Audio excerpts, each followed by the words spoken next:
Hello, Bucs fans, and welcome to another episode of Hear the Cannons, a playoff episode, to be exact, as we are here to tee up this weekend's wild card playoff matchup between your Tampa Bay Buccaneers and the Washington Commanders. It is a rematch of Week 1.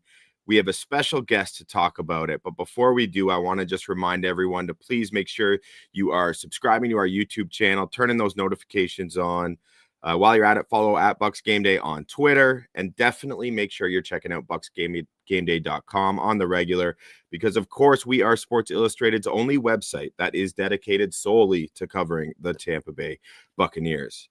Now, without further ado, I want to introduce, first off, our regular face you see here on Here the Cannons, of course, is our editor over at BucsGameday, and that is River Wells. And the guy behind the scenes who's still involved in our production here is, in fact, our producer, David Harrison, who also covers the Commanders for Commanders Game Day. Both of these fellas are going to be live in the press box at Raymond James Stadium. So we are expecting to have a fun, information-filled episode for you this evening as we tee up this game. Before we do, though, I just want to quickly summarize. Bucs obviously beat the New Orleans Saints 27-19 this past Sunday to clinch their fourth consecutive NFC South Division title. And don't forget, they won the Super Bowl the year before that when they didn't clinch. And ironically, that Super Bowl run started off with a narrow victory over Taylor Heineke and the Washington Commanders, which the Bucs ended up winning 31-23 before they tore through a murderer's row of quarterbacks, which included Drew Brees, Aaron Rodgers, and in the Super Bowl, Patrick Mahomes. But I want to focus on this year, 2024. And question of the week that I have that I'm going to pose to both of you gentlemen, and I'm going to start with the River, is this. It's a lot of pressure.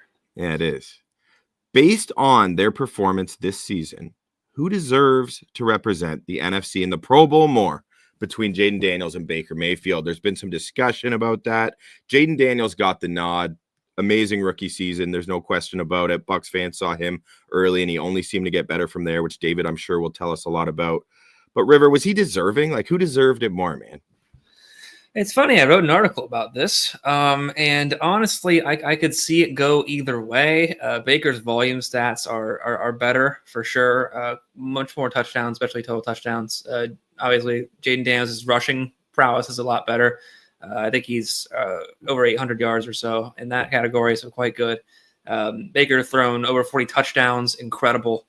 Passing yards, completion percentages, top notch. So in those categories, I'd say yes. But I wrote about this in my article as well. Baker Mayfield's negative plays are definitely something to understand. He has thrown a lot of interceptions this year, much more than Daniels has, and he's fumbled 13 times. He's only lost 2 of those fumbles, but those are all negative plays usually that you generate, right? You fumble, you fall on top of it, or you go backwards. He's done that a lot. So Jayden's definitely played cleaner football for sure. Baker at his peak has been more impressive, but when it comes to whatever you value in a Pro Bowl quarterback, whether you value mass production like Mayfield has, or whether you value cleaner football, more efficient football that perhaps Jayden Daniels has played, that would be your decider. In my article, I ended up saying I probably would have picked Baker Mayfield narrowly, but it's not surprising to me that someone like Daniels would make it over him, given those things I mentioned. And of course, the Commanders, a couple more wins. I know, wins isn't a QB stat all the time. I get that, but definitely worth considering, especially for a rookie. David, what do you think?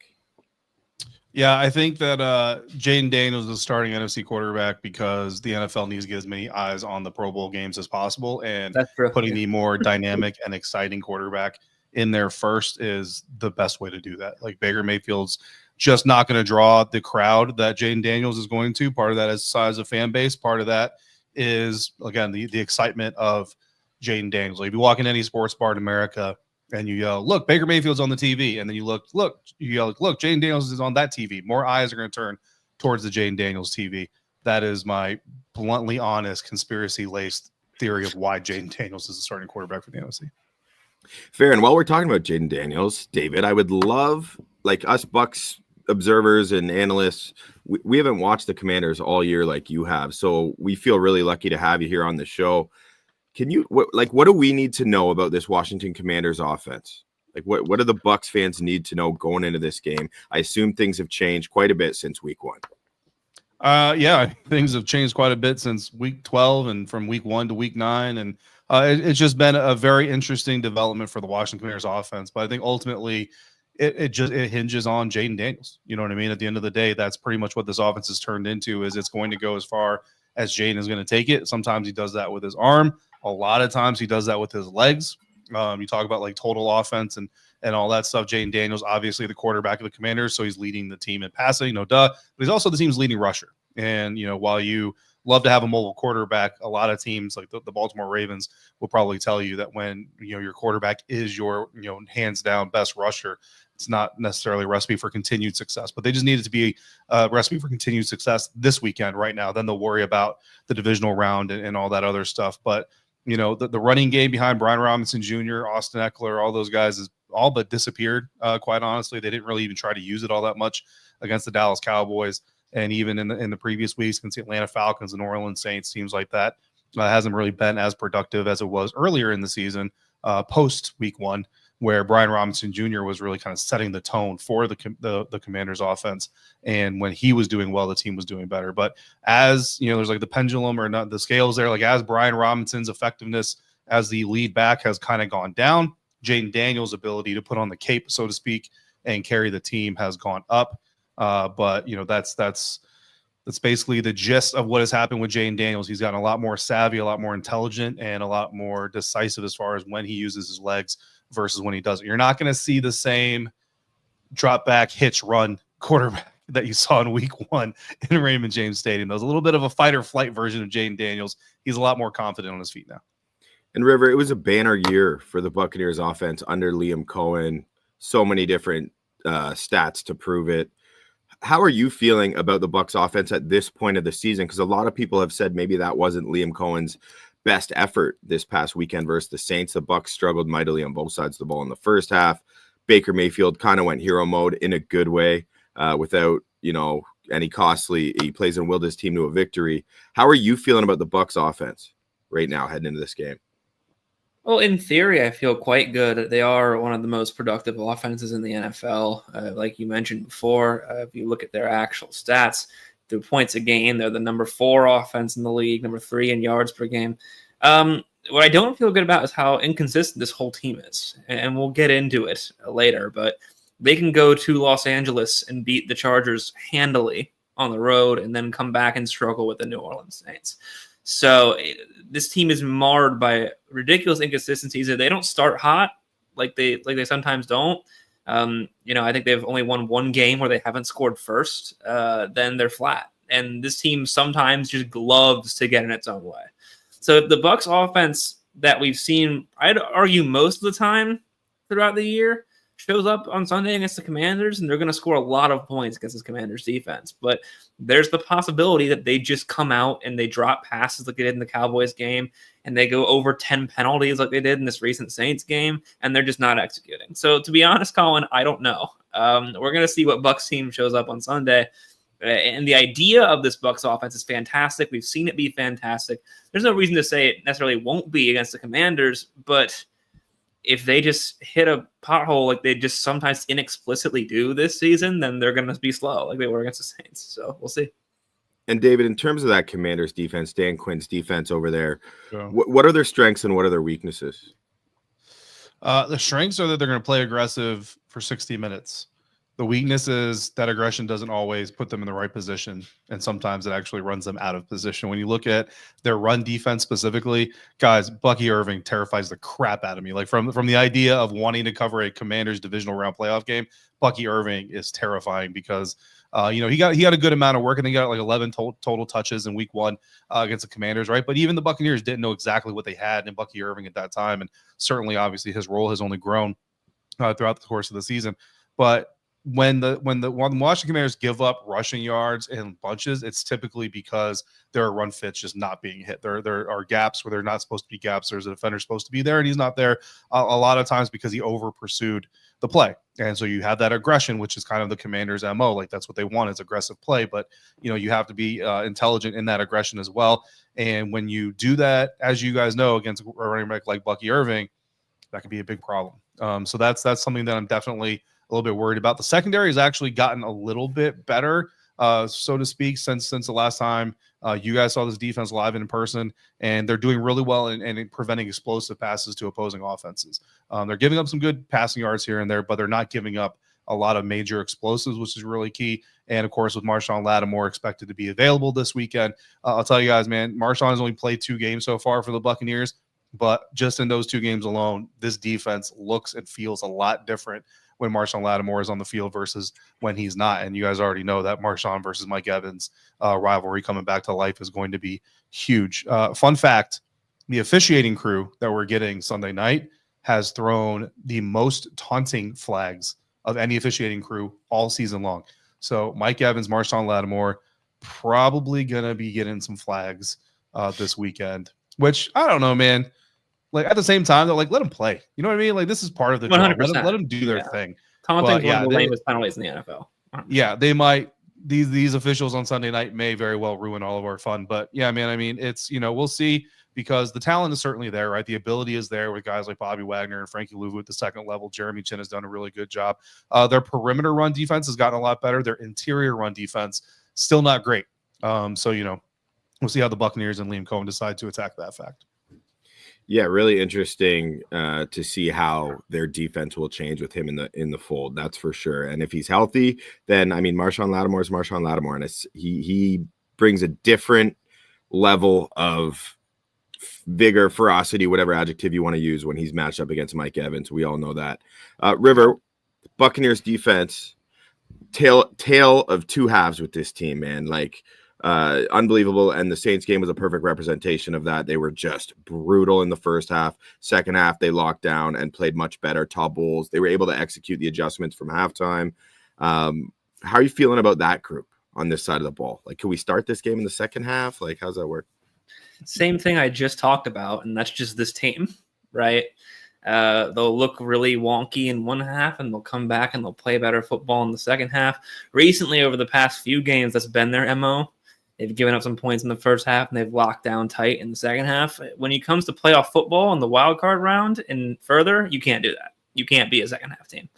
If you let the Commanders run rampant on you in the first half, they're going to just keep running in the second half because this is playoff football. So they're going to have to be disciplined the whole way through.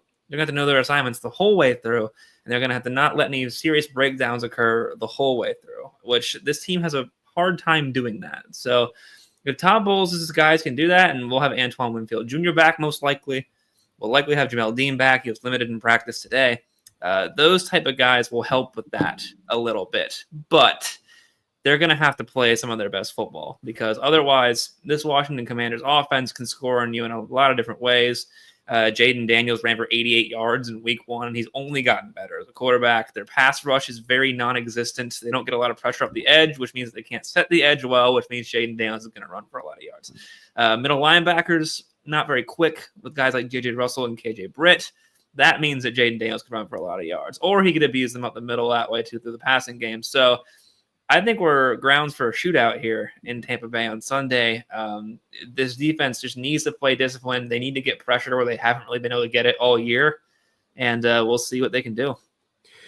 David, from what I've watched, and correct me if I'm wrong, it feels like one of the things that's special about Jayden Daniels, from my perspective, is his ability to let the game come to him. I feel like he doesn't seem to force the issue early, really waits for himself to get comfortable, and then he starts to be more aggressive as the game goes on. Would you say that's accurate? Or yeah, 100%. He takes it as it comes. You know what I mean? And early in games, a lot of times you'll see him. He tries to stay more patient as a passer. Doesn't look to get out of the pocket as quickly as some people in the press box like me might say. Like a lot of times I'll find myself in the press box saying, Jayden, go. And he's standing back there trying to stay alive as a passer. It leads to some sacks. It leads to some 0-yard sacks.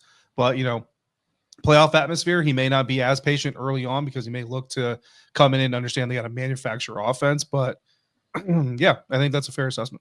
Cool. Now, I just want to remind everyone who's watching us on YouTube, don't be shy. If you have questions or comments that you want to throw at us, please feel free to do so, and we'll try and get to them live on the air. We love to interact with the viewers live when we're doing these live episodes. I want to talk advantages because both teams surely feel like they have an advantage somewhere. There's advantages to be found no matter what way you look at it. River, I want to know from the Buccaneers' perspective, what is their biggest advantage in this particular matchup? We just talked about it a little bit, but it's absolutely that run game. If you look at Washington's defense against the run, opposing yards per rush, 4.8, it's 28th in the league. Rush yards per game, 137.5, it's 30th in the league. It's quite bad. Let's go over the Bucs offense here. Yards per rush, 5.3, number 3 in the league. Rush yards per game, 149.2, number 4.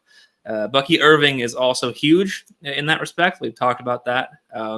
He was not quite the monster that he's been in the last few weeks, and they didn't give him as many carries in that week 1 game. He's going to be the lead back in this game. He's going to be running. He's going to be involved in the pass game. He's going to be involved everywhere. And this Washington Commanders defense is going to have to be able to hit him behind the line or make sure he doesn't go wild, and that's going to be tough. And even if that happens, Rachaad White, Sean Tucker, the quote-unquote three-headed monster, which Rachaad White's gotten a lot less touches the last few weeks, but he still has the ability to run. So does Sean Tucker, a really good downhill runner. If Washington's going to win this game, they're going to have to contain this run game. Otherwise, Tampa Bay is going to use Bucky Irving and those guys and run the clock down, keep the ball out of Jayden Daniels' hands, score points, and get out of there with a W. So I think the run game is absolutely the biggest advantage against this Washington Commanders defense. And that definitely aligns with what David had mentioned earlier in terms of his biggest fear from a Commander's perspective. But let's focus on the bright side here, at least for you guys, David. And what's the advantage that you think the Commanders can have with this matchup? It's Jayden. Jayden is the advantage. And obviously, getting Terry McLaurin involved is going to be incredibly important. Zach Ertz has had a really good season, I think better than just about anybody other than Zach himself expected him to have. Dan Quinn even admitted that coming into the season, he kind of hoped Zach might be able to produce some third down, some red zone, but outside of that, didn't have a lot of expectations, and he's been just truly their primary tight end all season long. So, he's been a pleasant surprise. Honestly, I'm curious to see if this team uses Chris Rodriguez Jr. At all, and if you're not a fan who pays attention to all NFL teams, you have no idea what I'm talking about. He's on the depth chart as the 4th Commanders running back. But when he does get the opportunity to impact a game, he makes an impact. And he's a very hard runner. He's a very hard-nosed runner, falls forward. Kind of reminds me of Peyton Barber, but more physical, if that makes sense, and maybe a better pass catcher, even though he's only got 1 career catch because he doesn't really get the opportunity to do it all that much. But there's a lot of Commanders fans who are calling for Chris Rodriguez to maybe even get more touches than Brian Robinson. And it's not because they think he's a better running back in a vacuum, but B-Rob's also dealing with basically possibly the most injured right leg of any running back in the National Football League. He's had injuries this season to his right hamstring, his right knee, and his right ankle all during the course of the season. And you guys know this.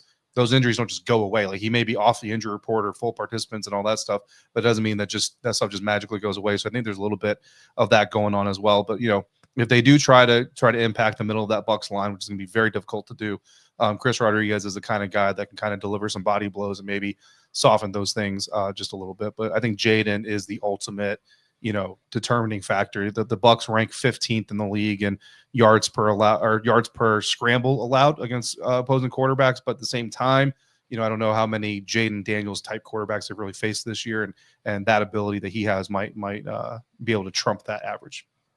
And David, I'm curious, what's the status of Austin Eckler? He had that injury that kept him out a while. Is he back in the fold right now, or what's the usage with Eckler like? Is he someone Bucs fans should be worried about being involved in this game plan as such a dynamic receiver, or is he kind of on the outside looking in? Yeah, he's definitely the number 2 back. You know what I mean? He'll get some touches. The Commanders don't really, and this is kind of Cliff Kingsbury's MO, they don't really design a lot of running back passes, but they will. They'll do some clear outs and dump it down to Austin Eckler underneath and try to let him get some yards. And look, he's had some good moments and all those things, but I don't know if I would be like afraid of him per se. But if the Buccaneers defense, kind of gives up that high shell and drops 2 safeties deep, which I don't really expect Todd Bowles to do a lot of, then they'll certainly take advantage of it. They'll certainly take it. You know what I mean? But Jayden Daniels, something that's frustrated Commanders fans to a certain extent sometimes, Jayden Daniels doesn't really have a check down. Like, if you see him throw the ball short to a running back, I tell you right now, it was designed that way. It was not a check down. because Jayden Daniels' check down is running. He doesn't check the ball down, which has hurt Brian Robinson Jr.'s reception production, because last year with Sam Howell, who loved to check down, he showed a lot of Brian Robinson showed a lot of potential as a receiver, but in the Cliff Kingsbury offense with a quarterback that basically doesn't have a check down pass, Brian Robinson has all but disappeared in the passing game. So as far as Austin is concerned, he's back. His first game back from the concussion was last week against Cowboys. He got a lot more work than I think a lot of people expected him to. But yeah, he's fully back. I don't think he'll be back there returning kickoffs. Luke McCaffrey has essentially taken over those duties, it appears. But of course, he still has that ability as well. Cool. Very cool. Oh, great to get this insight again. And folks, if you're just joining us, many of you Bucs fans are surely familiar with David Harrison. He still does some work for us over at BucsGameday, but he's covered the Bucs for many years, and he also covers the Washington Commanders for CommanderGameday.com, which of course is a Sports Illustrated entity, just like BucsGameday. I want to talk a bit about the individual matchups, because there's some intriguing ones. Well, it doesn't have to be individual matchup. It could be positional matchup, whatever it is. But I'm not going to let you guys pick Mike Evans versus Marshawn Lattimore. That's my only stipulation. So all right, let me get rid of some text I had here. Okay, you're good. But sorry, River, I want you to go ahead and take that. Yeah, if it's not those two, I would say probably Terry McLaurin versus whoever's going to be on him, be it Jamel Dean coming back from a knee injury, or be it Zion McCollum, who has had some very good spurts of play this year, but then has had some down games as well. In week 1, Todd Bowles referred to Terry McLaurin as elite. I don't think that's changed, to be honest with you. Touchdowns and all that don't burst off the stat sheet, but extremely productive. When you look at him, he's over 1,000 yards this year for sure. He's caught 82 passes, so he's a big part of their passing game. Very, very good receiver, really smooth route runner, great in space. The exact type of guy that if he has a big game, this Bucs defense is gonna really struggle with. So definitely different this week 1 game, like we mentioned. This is a new Washington Commanders team. Jayden Daniels is more comfortable as a passer. He's more confident at the end of his rookie year. He's going to be looking to Scary Terry, I think, for quite a few targets. And it's going to be up to this Bucs defense to be able to stop these elite receivers. They have problems with that. CeeDee Lamb absolutely tore him up. Guys like that tend to really open up the game plan. So got to keep an eye on him. And speaking of Jayden Daniels, and there's already been a lot of Jayden Daniels discussion, as there should be. We have Commanders fan D says, in 5, I trust on YouTube. I can't blame you. So, I mean, David's telling us the same thing, same story, right? Maybe he's a Bucs fan and he likes Jack Browning, the punter. We don't have to assume. Yeah, that's a very astute observation. Yeah. And we got some love for David. How's it going, David? Go Bucs, says Jacko Bluntly on YouTube. And he goes on to mention that Vita Vea and Kalijah Kancey versus that O-line is a matchup that he will be geared up for. David, why don't you tell us a little bit about the interior of that O-line before you get to your matchup that you're going to be watching, unless, of course, that is the matchup you're going to be watching, just to satisfy Jacko's inquiry here. Yeah, no, I'm not going to steal that one from Jacko, but he or she, I should say, is spot on, because the interior of the offensive line, look, they've been solid at times. They're obviously, any offensive line to be better when their starting center is available, and Tyler Biadasz is another Commanders player that's been banged up quite often this year. He missed multiple games here down the final stretch. And the bottom line is, when it goes from Tyler Biadasz to Michael Dieter, it's just not the same offensive line. It's just not as effective. But even when it is Tyler Biadasz, there are certainly moments and opportunities where teams can kind of do some things and disrupt things. They were much better earlier in the season, but I think injury, a little bit of fatigue has really kind of started to set in. And, so that's that Vita Vea, Kalijah Kancey matchup against that offensive line is very interesting. The games that Todd Bowles plays off of it is going to be very interesting. And Tyler Biadasz is going to have to be on his A game as far as calling protections and setting everything up and doing all those things. So we'll see how they do. I mean, I would say that this is probably go like a B, like a solid B offensive line. When they're on, they're probably a C when they're not. And when Tyler Biadasz is not in the game, that's, the ceiling is probably a C and the floor, well, it could be a little bit worse. But so that's a really good matchup. But I'm going to go with a slash here, if you'll allow me. I'm going to go Frankie Louvu / Jeremy Chin versus Bucky Irving. Like I said, Bucky Irving terrifies me in this game. So the Washington Commanders are giving up like top 10 yards per carry on perimeter runs. They're giving up top 10 yards per carry on interior runs. They're giving up a lot of rushing yards, just in general. But where they have gotten better, at least a little bit, is their perimeter pursuits. And guys like Frankie Louvu, guys like Jeremy Chin have helped with that. Now, again, if they're out of position, it leads to like, a 10, 15-yard run, which obviously elevates the average. But I would say that on most plays, you're getting a lot better containment there. They too have a problem setting the edge. It's actually kind of funny because if you get the transcript of this episode and we do this again and you make Rivers say what I said, except for the fact that Baker Mayfield's not as athletic as Jayden, and you make me say what Rivers said, we could basically be talking about the same team. Slow starts, inconsistencies, one half better than the other, not having a good job setting the edge, injury concerns. Like, these teams are actually,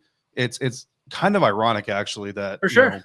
How likely or how similar they are. And plus, one side's getting Antoine Winfield Jr. back in the secondary, huge addition or return. One side's getting Marshawn Lattimore back to the secondary, huge addition in return, right? Like, it's just kind of eerie actually how similar these guys are. But yeah, I think the second level and third level defenders against Bucky Irving, because the front line, like, I don't think they're going to be able to, if Bucky hits the hole, he hits the hole. The key is somebody being there to meet him when he hits it. So that's where I'm going to go. And part of the problem with Bucky is you could still meet him at the hole or meet him behind the line of scrimmage, and he's still likely going to at least shed that tackle. So you got to hope you slow him down enough for the next defender. David, you mentioned Frankie Louvu, and there was a lot of talk about him coming over this offseason. Has he exceeded, met, or not met your expectation for him? Because it feels like he's kind of quietly been balling out, but you tell me. Yeah, Frankie has met my expectations, but my expectations were much higher than a lot of people's expectations. So most people's expectations, they would probably say that he's exceeded them. He would be a Pro Bowl outside linebacker, except for the fact that he doesn't have a lot of sack numbers. He doesn't have a lot of takeaway numbers, and that's been something that Joe Witt Jr., the defensive coordinator, has been very frustrated for. He actually dropped an interception against the Dallas Cowboys, which I know he was frustrated about. But, and again, he's the guy that I talked to on Wednesday, and he said the same thing you just said about Bucky. He's like, it's not good enough to just be there against a guy like Bucky Irving. You have to make sure you make that tackle. Like, this isn't, we want you to make the tackle. No, you need to make the tackle, because if you miss that tackle, there may not be time for the guys behind you to catch up. So, they're very aware of him. But yeah, Frankie Louvu, like I said, he's met my expectations, but again, I had incredibly high expectations for him coming in. Couple matchups I'm going to have my eye on. Two rookies that I expect to find each other on the field early and often in this game, and that's Mike Sainristil, the defensive back for the Commanders, and Jalen McMillan, the receiver who's been emerging in recent weeks for the Buccaneers. 8 touchdowns on the year. That's a fun one. Sainristil, like most people thought, like tailor-made to play that nickel corner position, but Dan Quinn hasn't been afraid to put him outside either. They're using him all over. Is that right, David? Yeah. Well, now he's basically a perimeter cornerback. I mean, he'll line up in reduced or something like that, just based on the offensive alignment. But he's a perimeter cornerback. Has been since about week 3 or 4. Don't quote me on that, but it was very early in the season that he moved out. But yeah, Mikey's been really good. And you look at the stats and you look at the bio sheet, and you're like, well, he's 5'8". Guys that are 6'2", 6'3", 6'1" even are going to be able to just ball all over him. But I'll tell you right now, man, this dude plays like he's 6'8". You know what I mean? Like, he plays a lot bigger than he actually is, and he's incredibly intelligent, especially for being a rookie cornerback. So, yeah, I mean, Jalen McMillan, you mentioned he's another guy that, this Bucs team has that should basically concern that Commanders defense, but that's no surprise. I mean, the Bucs offense, even with some of the inconsistencies, has obviously been one of the better units, I think, in the NFL this year. And you know what Sanders still has working for himself that Jalen McMillan doesn't, is that national champion pedigree at the collegiate level. Which he will not let Jayden Daniels forget about, by the way. Yeah. And then one more matchup I've kind of like created in my head, but I'm sure I'm not alone, and a lot of Bucs fans might as well, is I've coined it Levante David versus Bobby Wagner. 2 longtime vets who are still on the field, still contributing for their teams, and are both going to have important roles in this football game. We've talked about Jayden Daniels and the damage he can do with his legs. I mean, Levante's going to be key for that, not letting him get past that second level. And conversely, we've talked a lot about Bucky Irving and this Buccaneers run game, in which that's Bobby Wagner's specialty. So really interested to see which of those players, those, in my opinion, Hall of Fame bound players, are able to leave more of a mark on this game. They should be. That's right. And I think Bobby Wagner's a shoe-in, but we all know how Levante has one Pro Bowl appearance in his career. It's absolutely ludicrous. I don't even want to talk about that, or I'll get a little too worked up. But yeah, that is what it is. So anyway, I want to transition. I have one question for each of you. So I'm going to start with David. And this is your last chance, folks. If you got a question for David, who can kind of give us that behind enemy lines perspective, which he's already been doing so far throughout this episode, but get those questions in if you got them. But mine for you, David, is who is a player on the Commanders that that Bucs fans should be more concerned about than they likely are? Fun fact, Levante Dave and Jayden Daniels share an agent. So when they meet each other in the hole or something, like their agent's just going to be like, oh, one of you don't get hurt. Anyway, a Commanders player that Buccaneers fans should be concerned about that they probably aren't. I'll give you one on each side of the ball. I will give you Quan Martin, safety on the defense, because he's been kind of like you mentioned with Frankie, like very quietly. He's been playing very good football. He's very aggressive if he gets a good read on a quarterback. And will absolutely go for an interception if Baker gives him the opportunity to do so. I've kind of what comes to mind, to be quite honest with you. I don't know if whoever out there might remember this, but there was a game, I want to say it was like 4 years ago, maybe. Pittsburgh Steelers, Tampa Bay Buccaneers. I'm pretty sure it was the Chris Conte game, so I might be a little bit shy on how long ago that game was. Like, it was a while ago. It was. But coming into that game, I was like, Ben Roethlisberger's been throwing a lot of late hitch routes deep. And I'm like, Mike Edwards might come away with one of those things. And sure enough, I think it was like first, second quarter, Mike Edwards just got a beat on one of those late hitches, came up and just took it away from Big Ben. So yeah, I'm dating myself a little bit, but Quan Martin is kind of that kind of guy. Like if Baker is late on a deep route, Quan Martin might jump in front of that thing and take it away. So Quan Martin, I think, is someone to be aware of. On the offensive side of things, I kind of want to go Olamide Zaccheaus, you know what I mean? But like Bucs fans who've been Bucs fans for a while know that Olamide Zaccheaus is actually a dude who can show up from time to time and really be a pest. So I kind of want to not go there, and I want to give Bucs fans their respect for being aware of former NFC South pests, right? So for that reason, I'll go Jamison Crowder. Like a lot of people might be surprised to find out that Jamison Crowder still plays in the NFL, but he's very quietly become one of Jayden's favorite third down targets. So if it's third down or even fourth down, you might want to look out for Jamison Crowder.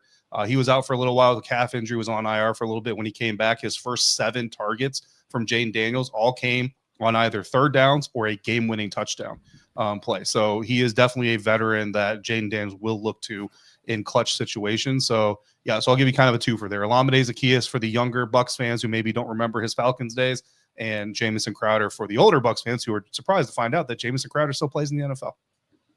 Great intel, David. Can't thank you enough for that.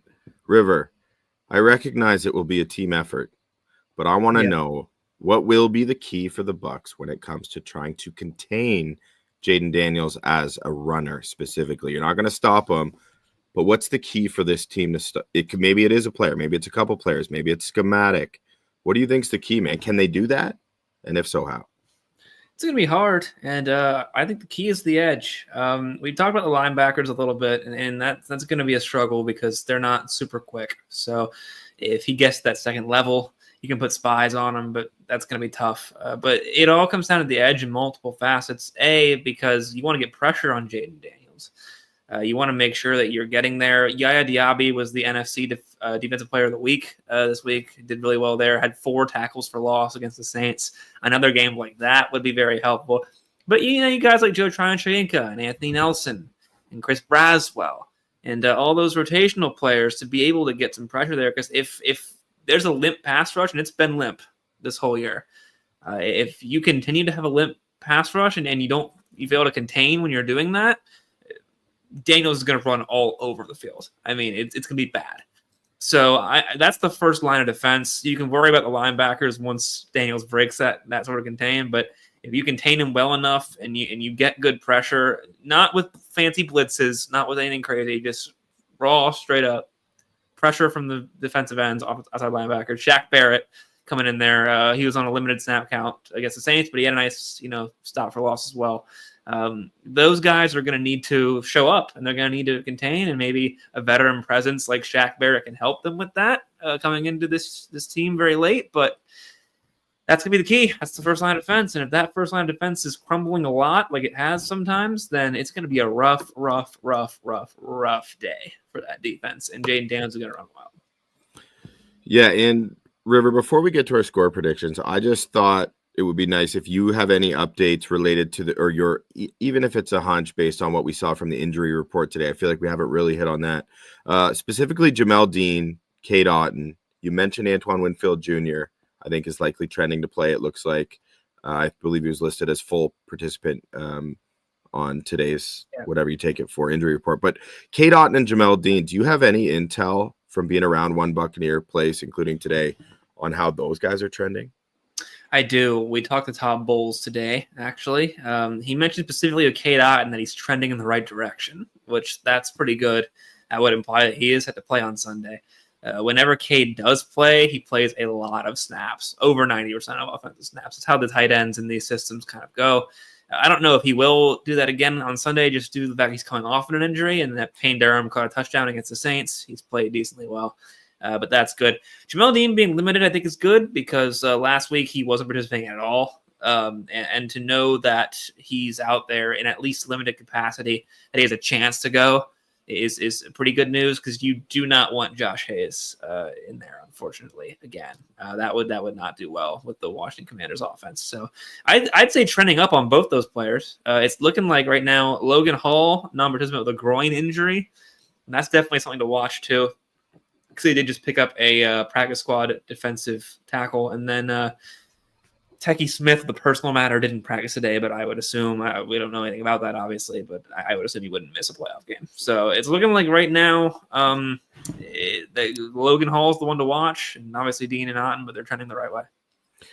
Yeah, and I mean, Josh Hayes made Spencer Rattler look like prime Drew Brees, so I don't know what he would make Jayden Daniels look like. So I think it would be in the Buccaneers' best interest if they can get their starting corner, Jamel Dean, back in the fold opposite Zion McCollum. David, what's the injury status? Any big injuries that you were waiting to see on the Commander side of the ball? Yeah, I mean, the biggest one on Wednesday was Marshawn Lattimore, and he returned to practice in a full capacity, even with that hamstring. And granted, it was a jog through, but, the Commanders have been pretty good at accurately kind of projecting things. The other one would be Tyler Biadasz, the center that we just talked about with his ankle injury. He was a limited participant, and I can tell you, seeing him on the practice field today, I don't know that I've ever seen somebody whose ankle was as taped up as Tyler Biadasz's was for a practice, let alone a jog-through practice. But he was in good spirits in the locker room. He didn't spend a lot of time in the training room. He was in the locker room for pretty much the entire time we were in there. So that's a good sign that he's not getting a ton of treatment. And he said he feels pretty good. And, look, his nickname is Badass for a reason. Like, if he can be out there, he's going to be out there. So I expect him to be there. The rest of the guys, Zach Ertz, Dante Fowler, Cleveland Farrell, Terry McLaurin, the guys that were DNPs are all vet rest days. Some of them have some ailments, knee here and there, stuff like that, but they're all vet rest days. So, I think certainly, the Commanders are probably coming into this thing more healthy than the Tampa Bay Buccaneers are. But, at the same time, if the Tampa Bay Buccaneers have a better roster, here to here, and they're a little bit on, healthy, like how much does it really swing things? We'll see. I mean, at the end of the day, you guys know this, as well as anybody else, Antoine Winfield Jr. getting back out there, like that's huge. For sure. That is definitely the biggest one. Yeah. And as the week goes on, obviously we'll get a much better picture as to how some of those guys are shaping up for the Buccaneers. Okay, we're going to do our final segment for this show, and that is a very straightforward one. That is a score prediction. River, what do you predict will be the outcome of this wildcard matchup between the 3-seeded 10-7 Buccaneers and the 6-seeded 12-5 Washington Commanders? Bucs won first time around. That was a long time ago. I will go back and forth on this 7 different times before we post our score predictions on Saturday. I like to do that too. Opening salvo. I think it's going to probably be a high-scoring game, like you mentioned. Both defenses are fallible. Like David talked about, these are basically the same team. As a result, given all of that, there's definitely a path for the Bucs to win at home with the run game. They should be favored. I'm going to go Commanders 31-28. I think they're more consistent. I think they're going to end up playing more consistent football in the playoffs when it matters. And at this junction, I think the Bucs might get sent home barely in a high-scoring shootout where both defenses fail. I could go Bucs, during my score prediction if I feel like it on Saturday or Saturday. The Bucs definitely should be favored. They have a really good avenue and path to win, but which Bucs team is going to show up? And I'm worried about that sort of thing. I think once it comes to the playoffs, you can't kind of mess around like they have against teams like the Saints and the Raiders early on. And I think the Commanders are going to take a close one. Jared Cox on YouTube feels like it should be high scoring, but he thinks it'll be more like 27-21 for the Buccaneers. So, David, how about you? Yeah, it's really interesting that River picked the Commanders to win. I was not expecting that. Here's the thing. And I'm not at all trying to flex, just so everybody understands this. But because I was very surprised to find out what my record was in predicting Bucs games on BucsGameday this year. I was very surprised to see what my record was. However, flex that. Well, but here's the thing. Here's the card I've basically been playing all year long. Unfortunately, Todd Bowles head coached teams tend to be very externally motivated. They're not very internally motivated. So you go out and you go face the Chargers, and we give you a chance. This is the game in the final stretch that you're going to lose, and da-da-da-da. And what do? They come out and they whoop some butt. Go into Dallas, and everybody says, well, man, you just did that to the Chargers. You got to come out here and beat this Cowboys team. They're just lame ducks, and they laid an egg. The playoffs should be enough, right? But unfortunately, the playoffs honestly isn't always enough. But I think facing Jayden Daniels and the sexiness of the Washington Commanders and the upstart and all that stuff, I think that could be enough to get this Buccaneers team up a little bit more. But I do think that Jayden being the better version of Jayden, I know that the Tampa Bay Buccaneers won that game last time going away, but you also have to remember Kay York was the field goal kicker at the time, missed 2 valuable kicks that really could have impacted the game flow and the tempo of that game that really helped facilitate the Buccaneers being able to really kind of run away with that thing at the end. Marshawn Lattimore being healthy is huge. I got Commanders 31-27. Okay. All right. And I got Bucs 31-30. I think Tampa Bay's offense can beat you in many different ways. They're much more versatile this year, and with the emergence of guys like Bucky Irving and Jalen McMillan and the offensive line, and most importantly, Liam Cohen, I think Todd Bowles is able to continue to get the better of Cliff Kingsbury in their matchups on, well, I'm not saying the Bucs defense is going to slow down the Commanders offense a crazy amount. I think we're going to be high scoring as indicated by my 31-30 prediction, but we'll see on Sunday night. And one thing working in the favor of those Washington Commanders is the fact that this is a night game, primetime Sunday night football. Bucs have struggled this year mightily and goes beyond this year. Bucs fans know that. So, and listen, the Buccaneers are winless when I am in the stadium for a Buccaneers playoff game, which is only one, but still a lot of data to extrapolate from there, guys. Yeah, River, keep them out of the building, would you? That's easy. Yeah, but to be fair, they're winless when you two are in the playoff building with me. That was literally just last year. So yeah, how about week 2 this year? I was in the building. They took down the playoff. I think, excuse me, we're talking about let's keep it on topic here, host. We're talking about playoffs. Fine, whatever. you did cover yourself there. But yeah, LeBron stat. Yeah, we'll have both these guys will be well represented. The Game Day brand will be well represented, both on the Commanders side, of course, with David here, who also does writing for us with BucsGameday. He runs Locked On Commanders. He's a Locked On OG. So I'm sure lots of you are familiar with that, formerly of Locked On Bucs. So make sure you are subscribed to David on Twitter at dharrison82. Is that right, David? Yeah, sure. Nice. If you like Twitter accounts that don't really tweet anything, go for it. Fair. And then you can follow River at River H Wells. I am at SI_Buccaneers. And make sure, folks, you are checking out BucsGameday.com on the regular. We are pumping out a ton of content. It's playoff season. You know you can't get enough. So come get it from us. And thank you to everyone who joined us for this live episode, or if you're just listening on one of the audio streaming platforms. However you consume your content, we do appreciate your support. And hopefully next week at this time, we're teeing up a divisional round playoff preview. So we will see. Hopefully the game goes well on Sunday. And again, thanks everyone for tuning in. Go Bucs. Be well.